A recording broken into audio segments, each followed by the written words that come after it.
दिल्ली में 27 साल बाद सत्ता में वापसी करने वाली बीजेपी सरकार अपना पहला बजट पेश कर चुकी है।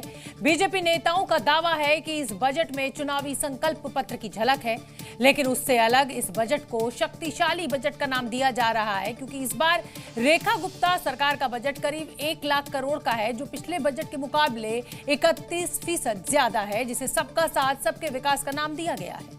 इस बार का दिल्ली सरकार का बजट ऐतिहासिक है। 1 लाख करोड़ रुपए का प्रस्तावित किया गया है। 1 लाख करोड़ रुपए का बजट प्रस्तावित किया गया है। और ऐतिहासिक बजट पेश करने से पहले सीएम रेखा गुप्ता ने प्राचीन हनुमान मंदिर में पूजा की, फिर दिल्ली वालों के लिए बजट का पिटारा खोल दिया, जो चमचमाती दिल्ली के लिए रामबाण साबित होने जा रहा है। इस बजट को सीएम रेखा गुप्ता राम राज्य से जोड़ चुकी हैं। दिल्ली का भला होगा, दिल्ली का विकास होगा, राम राज्य आएगा। ये बजट पिछले वित्त वर्ष के बजट से 31.5% ज्यादा है, जिसमें दिल्ली वालों के लिए कई घोषणाएं हुई हैं। महिला समृद्धि योजना के लिए 5100 करोड़ का बजट, मातृत्व वंदन योजना के लिए 210 करोड़, महिला सुरक्षा के लिए 50,000 सीसीटीवी कैमरे लगेंगे, जेजे कॉलोनी के विकास के लिए 696 करोड़ का बजट, स्वच्छ पानी देने के लिए 9,000 करोड़ रुपए और दिल्ली वासियों को 10 लाख का बीमा कवर भी मिलेगा। चाहे महिला सुरक्षा हो, 2500 का वादा हो या गर्भवती महिलाओं को 21,000 देने का भरोसा, सीएम रेखा गुप्ता ने सभी वादों को पूरा करने के लिए बजट में प्रावधान रखा है। आज हम एक बार फिर दिल्ली को नया रूप देने के लिए प्रतिबद्ध है। हम एक ऐसी मजबूत और पारदर्शी नींव रखेंगे जिसे फिर कोई कमजोर ना कर सके। हमारा सपना है एक समृद्ध सशक्त दिल्ली का। सीएम रेखा गुप्ता अपनी सरकार का विजन क्लियर कर चुकी हैं और सशक्त दिल्ली के लक्ष्य को पूरा करने के लिए बलशाली बजट पेश कर चुकी हैं। महिला समृद्धि योजना से यमुना की सफाई तक मुख्यमंत्री रेखा गुप्ता ने विकसित दिल्ली की लकीर खींची है। उन्होंने कहा कि यमुना की सफाई पर अब सरकार का फोकस है और इसके लिए भी भारी भरकम बजट लाया गया है। हालांकि मैं आपको बता दूं कि पिछली सरकारों में भी इसी तरीके से बजट का प्रावधान रहा है यमुना की सफाई के लिए, क्योंकि यही यमुना नदी है जिसकी सफाई के मुद्दे पर आम आदमी पार्टी की सत्ता गिर गई। अब इस यमुना के नालों का गंदा पानी न गिरे, इसके लिए भी भारी भरकम बजट रखा गया है। यमुना भारतीय सभ्यता के ताने बाने में बहती हुई जीवन रेखा है। इसके लिए हमने 500 करोड़ रुपए की लागत से 40 decentralise sewage plant, 40 decentralise sewage plant, ताकि कोई भी गंदा नाला यमुना जी में ना गिरे। दिल्ली की सूरत बदलने के लिए दिल्ली की लाइफलाइन यमुना नदी की सफाई पर रेखा गुप्ता सरकार का पूरा फोकस है, लेकिन इस बजट पर आम आदमी पार्टी सवाल उठा रही है। लेकिन ये बहुत चिंता का विषय है कि बजट से पहले इकोनॉमिक सर्वे ही पूरा नहीं हुआ। ऐसा लग रहा है कि ये खुद ही कह रहे हैं कि हमारी कोई पढ़ी लिखी सरकार नहीं है, हम आंकड़े देखने में विश्वास नहीं करते।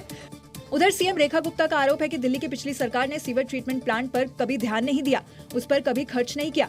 ऐसे में यमुना साफ कैसे होती? दिल्ली की बीजेपी सरकार ने यमुना की सफाई के लिए 500 करोड़ रुपए आवंटित किए हैं, जिसमें 250 करोड़ रुपए सीवर ट्रीटमेंट प्लांट और 250 करोड़ रुपए वाटर ट्रीटमेंट प्लांट पर खर्च होंगे। बिहार की पॉलिटिक्स में इफ्तार का पावर शो जारी है। लालू यादव की इफ्तार पार्टी के बाद आज आरजेडी पर हरा रंग खूब चढ़ा, इतना कि आज आरजेडी विधायक हरे रंग की टी शर्ट पहनकर नीतीश को घेरते नजर आए। हालांकि रंगों की सियासत पर हमेशा ये बात कही गई है कि रंगों का कोई धर्म नहीं होता, लेकिन इस चक्कर में खुद तेजस्वी अब सवालों में घिर गए हैं। सवाल तेजस्वी की टीका टोपी और इफ्तार पॉलिटिक्स पर उठ रहे हैं। 4 दिन पहले मंदिर में जाने के बाद इफ्तार में जाने पर बवाल मचा ही था कि अब बीजेपी हरे रंग को लेकर सवाल खड़े कर रही है और पूछ रही है कि क्या ये सब 17% मुसलमान वोट के लिए हो रहा है। रमजान का महीना और बिहार विधानसभा में हरे रंग वाली सियासत सुर्खियों में है। हरी टी शर्ट पर अलग अलग मुद्दे उठा रहे ये नेता आरजेडी के विधायक हैं, जिनकी अगुवाई खुद तेज प्रताप कर रहे हैं। हमारे तेजस्वी यादव जी ने जो 65% आरक्षण का देखिए, आरक्षण चोर कुर्सी चोर। हम लोग हरा रंग है, हरी हमारी धरती की अंगड़ाई। हम लोग हरा रंग वाले लोग हैं और लोग जो भगवा वाले लोग हैं भारत जलाओ पार्टी के सदस्य हैं लोग। यानी आरजेडी ने तय कर लिया है कि वो हरे रंग के साथ हैं।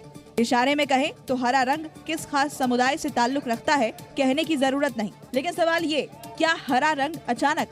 नहीं, इफ्तार पार्टी का सियासी असर पहले भी दिखा है। जरा इन 3 तस्वीरों को देखिए, जिसके जरिए आप तेजस्वी की तिलक और टोपी वाली पॉलिटिक्स को समझ पाएंगे। 21 मार्च को तेजस्वी दरभंगा में थे, पहले मंदिर में मत्था टेका तो माथे पर टीका था, लेकिन चंद मिनटों बाद टीका गायब और टोपी में तेजस्वी नजर आए, क्योंकि ये इफ्तार पार्टी की तस्वीर थी। और आज हरे रंग वाला प्रदर्शन तो आप देख ही रहे हैं। जितने भी विधायक को देखेंगे, ये सारे विधायक हरे टी शर्ट में नजर आएंगे और टी शर्ट पर निश्चित तौर पर जिस तरह से नीतीश कुमार को घेरने की कोशिश की गई है, उसमें सीधे तौर पर आरक्षण के मुद्दे पर नीतीश कुमार को घेरा गया। आरक्षण तो एक बहाना है, ये ग्रीन सिग्नल तो उस वोट बैंक की ओर है जो बिहार में दूसरा सबसे बड़ा बाजीगर है। आंकड़ों के मुताबिक बिहार में 17% के करीब मुस्लिम आबादी है। प्रदेश की 243 सीटों में से 38 ऐसी हैं जहां मुस्लिम वोटर 20% से ज्यादा हैं। इफ्तार से हरे रंग तक की ये सारी लड़ाई इसी वोट बैंक की है, जिसकी रेस में दूर से ही सही लेकिन नीतीश और चिराग पासवान भी हैं।